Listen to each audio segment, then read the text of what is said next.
All right, hey, Automotive Locksmith here. Here's a little quick short for you. If you're getting into the automotive field on the locksmithing side, even if you're not doing the automotive, these two tools are what you're going to need. You want an actual detector, remote tester, and you want a battery tester.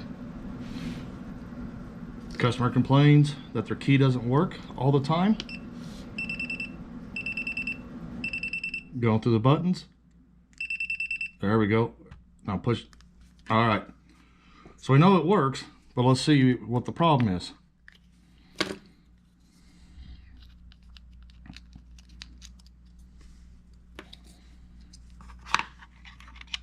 Positive side to the red. 2.73. Battery fails around the 2.7 mark. We'll grab a new battery. New battery test positive at 3.13. A good new fresh battery should be anywhere from 3.1 to 3.3. So let's go ahead and put it in real quick.